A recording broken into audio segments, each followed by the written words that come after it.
Hello, welcome to my final project video. Today I would like to talk about two language myths, which are some languages are harder than others, which is language myth 7, and some languages are spoken more quickly than others, which is language myth 18. I will also be discussing language files, phonology, and writing systems in order to deepen our understanding of these language myths. Let's talk about how some languages are harder than others. Now, when I first pose the question to any person, they might say, yes, of course, like one language would be way harder to learn than another, and they might give an example of what language might be harder to learn. But it differs definitely from person to person. So there's no real scale by which to gauge the difficulty of learning languages. If English is your mother tongue, it's easier to learn Germanic languages like Dutch and German. And then there are three parts of our knowledge of language: grammar, vocabulary, and rules of usage. First, let's talk about vocabulary. It's the most difficult part of a foreign language to learn because you can't quantify the number of words in a language. English and German dictionaries have around 100,000 words in each of them. However, that's not nearly enough words to justify each language. There are so many words in every language, and the languages, since they're alive, they're ever changing. And writing systems, we will talk about those in a second, but they're not actually considered a part of the language. They're considered external to the language.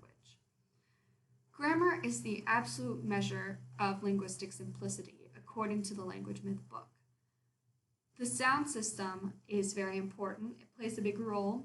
Hawaiian, for example, has 13 phonemes, which is a phoneme is the number of sound, or like the way that a sound is produced, and like what it's basically just a sound. Whereas a Cochin language, which I cannot pronounce the name of, has 156 possible phonemes. So that's a very big jump. So you can say that Hawaiian is very, very easy because it has only 13 phonemes, whereas the Cochin language is so difficult because it has 156 phonemes. Most languages fall somewhere in the middle of that scale, as English does. And then we will talk about analytic versus synthetic languages. An analytic language has little to no inflection / derivation. So basically, I would have to say something sternly, pretty much, and I wouldn't be able to poetically stray from the way that I was saying that, and I wouldn't be able to put inflection on a certain word to emphasize it.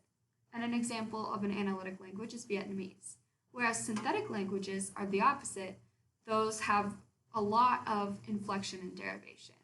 And an example of that is Icelandic. Let's talk about pidgin languages. Those are cocktail languages, and they're very easy to learn for the people whose languages it comes from. So usually it comes from 2 or more languages in the surrounding area. And the people who speak it often speak more than just the pidgin language. And then if the pidgin language becomes a mother tongue, a pidgin language is never a mother tongue, but once it does become a mother tongue, it's then transformed into a Creole language. Pidgin languages are very simple, whereas after a couple of generations, most Creole languages become a lot more difficult as the language advances and complicates. So basically, there is just no single scale for measuring the difficulty of languages. That's what the language myth number 7 says, that you can't say like, oh, this language is harder for everyone to learn than this other one because of these specific things. You can't say that. That's not something that is true. Now let's move on to how some languages are spoken more quickly than others. Some people sound like they speak very, very fast. Like in English, for example, people in urban settings, like in New York, they sound like they speak very quickly. However, people in the South and cowboys, like from Texas, they sound like they're a lot slower and they have a lot more drawl to their language. Um, However, the rate of speech is dangerously open to subjective bias, which means that it really just depends on how you're quantifying the speed of a language. So let's talk about that. Also, there are three possibilities for the explanation behind how some languages are spoken more quickly than others. One, some languages really are spoken more rapidly and others more slowly as a result of the way their sounds are produced. Two, we get the impression that some languages are spoken more rapidly than others because of some sort of illusion. And three, in some societies it is socially acceptable or approved to speak rapidly, and in others, slow speaking is preferred. For example, let's move on. So you can use words per minute as a common measurement. So, like, there are multiple measures of speaking in different languages, and words per minute is common, and however, that's not very quantifiable because what even is a word? And also, are you including pauses in the rate of words per minute? Because pauses really add to the speed of a language.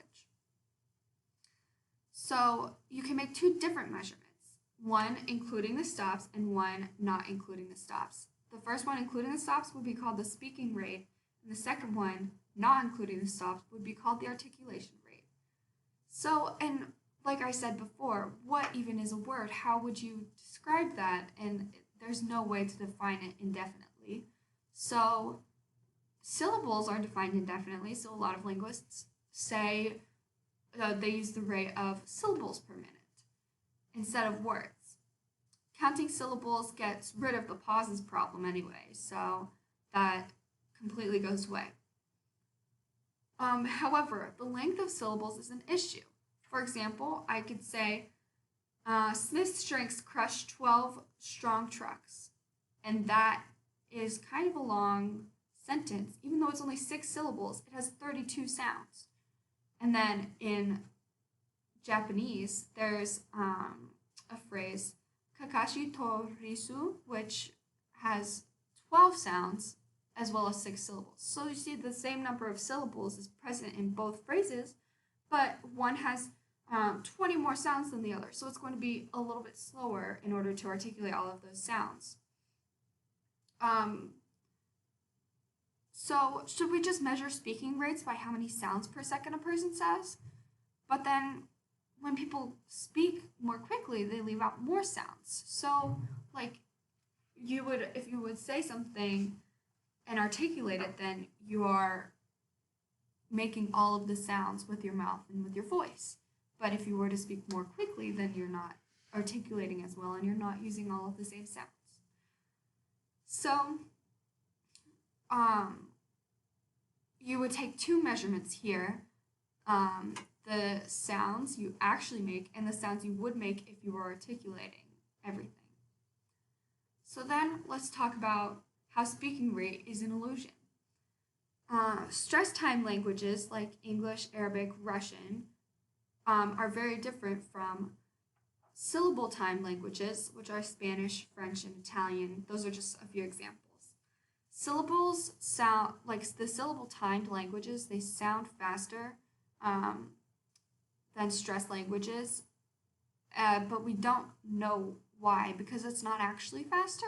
I think that's kind of like your mind noticing a pattern and then sticking to it. That's what I think. That's what my own opinion about the matter. So then you cannot make judgments about these based on linguistic knowledge. And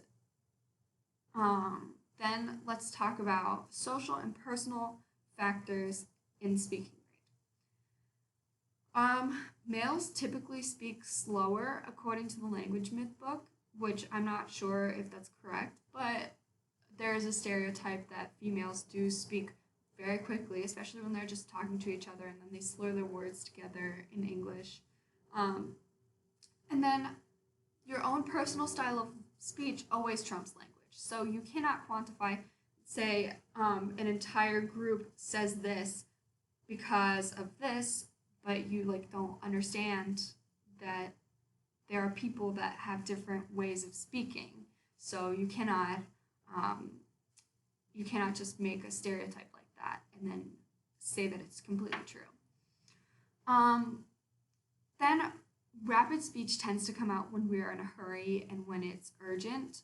And then slower speech happens when we're bored or tired. There's not enough research also to discuss this myth fully.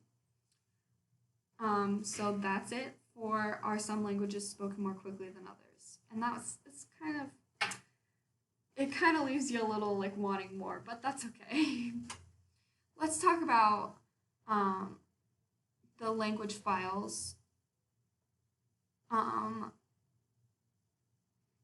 So for some languages are harder than others. Let's talk about how phonology relates to that. There are sounds that speakers of one language don't know how to make. Like Spanish speakers will say a student instead of student because they don't know how to make the S sound without an E in front of it. On the same token, there are many sounds that the speaker of one language is not trained to distinguish. Like how an English speaker can't hear the difference between a regular p sound and an aspirated p sound. But Hindi speakers do, and it adds a lot to their language. Those add more difficulty scales that relate to sound systems. So basically, if you get more deeper into phonology, like the more you dive in, the more language difficulty scales you'll find in how each language is so completely different that learning a new one, no matter what, is going to be very difficult. Then let's talk about writing systems. We did not learn about writing systems in class, but we did kind of talk about it a little bit, and the language myth that I described did say that writing systems are secondary, like they're external to the language, and they are secondary from languages. They're systemic ways of recording language by means of visual permanent marks, and taking a written language and then learning it will add another layer of difficulty again to learning a new language. So learning a language that has the same writing system as you, like Roman characters, for the Romance languages, is going to be so much easier to learn vocabulary when you're visualizing it written down than it will be if you're learning a different language like Chinese, which uses a completely different writing style based on meaning. So you can have a written system that relates to language because of sound, meaning, or a combination of the two. English is based on meaning, and Chinese is based on a combination of the two.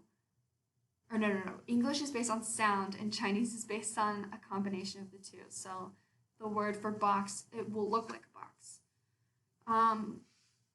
And reading rate is related because people have to translate the words to speak them, and then if your reading rate is slower, then your speaking rate is going to be slower.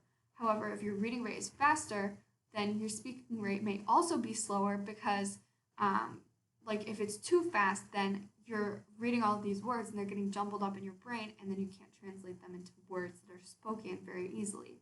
So like if you're giving a speech and you're reading directly from a paper or like an outline, then it's more, then pauses in a language become more prominent as well. Now let's talk about my outside sources.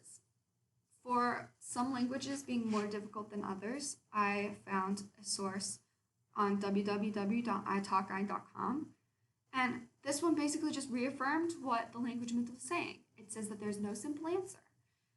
It talks about how immersive learning makes it easier to learn. So if you were to learn Hindi via immersion versus Chinese via the classroom setting, then Chinese, you're going to say, was a harder language to learn than Hindi because you were immersed in Hindi. And so people were speaking at you all the time, and you were forced to learn, or else you wouldn't be able to survive. Your native language also plays a very strong role, like the Language Myths book said, in what languages you consider harder or easier to learn. However, this source does focus a lot more on that. It talks about how a lot of languages that are related to your own language, your own mother tongue, are going to be so much easier to learn because of similar grammar, borrowed vocabulary, and sounds that are similar. So, when grammar is shared between languages, then that's great because you don't have to learn a lot of new grammar. However, German has a lot of grammar that people say makes German a more difficult language to learn. And then when you talk about borrowed vocabulary, most Romance languages such as French, Spanish, Italian, Portuguese, etc. come from Latin. And English borrowed most of its vocabulary from Latin and from French. Then we'll talk about sounds. The Spanish O sound is a lot different from the English O sound. They don't sound completely the same. And then many French vowels don't actually exist in English. So there are a lot of cultural differences as well. Many European languages have a formal way to address someone, but English really doesn't. It just says you and like, hey you, excuse me, you. And then in Japanese, this is taken to the extreme, but subtly, so it adds a lot of difficulty to the language by like adding the subtlety of that difficult aspect. So how does this evidence relate to the myth? It repeats a lot of what the book says, and basically depending on who you ask and how they define a hard language, the most difficult language to learn will differ greatly from person to person. The evidence I chose puts a heavier weight on the mother tongue, like I said earlier, whereas the book focuses on grammar, vocabulary, and rules of usage as criteria for learning a new language. Then for are some languages faster than others, I found a source online at runawaydaydreamer.com. And it talks about how people who learn a new language can be intimidated by the speed of the natives. So there was research at the Université de Lyon taken by 7 languages. Those 7 languages are English, Spanish, French, German, Italian, Japanese, and Mandarin Chinese. Basically, participants read a passage aloud to calculate the speed at which each language is spoken. And it talks about also grammatical density, which is how they defined how much information is packed into a syllable. They found out that English and Mandarin are spoken most slowly, English at 6.19 syllables per second and Mandarin at 5.18 syllables per second, whereas Spanish and Japanese are the fastest. Spanish has 7.82 syllables per second, with Japanese 7.84 syllables per second. There's a significant correlation between speed at which a language is spoken and its grammatical density. If there's a high density of information within each syllable, then it's going to be a slower speed. However, if there's a lower density, then it's going to be a faster speed. And Spanish is often considered the easiest language to learn, depending on who you ask. But according to the source, it says that despite its fast pace. And German and English share almost 60% of their vocabulary, so they're very easy to learn from one another. So how does this evidence relate to the myth? This study uses the syllable per second approach as a tool of measurement, which we already have proven comes with a couple of issues. It talks about those issues and says that if there's a high density of sounds, which they call grammatical density in each syllable, then there's going to be a slower speed. But they could have used a sound per second speed instead. And then the different rates which are described above are called insignificant enough in the Language Myths book that they should not matter, because they're very similar. Like the 7.82 and 7.84 of Spanish and Japanese is so similar that it really doesn't matter, and it's also going to differ from speaker to speaker. So thank you for listening. I hope you enjoyed my video. Have a nice day.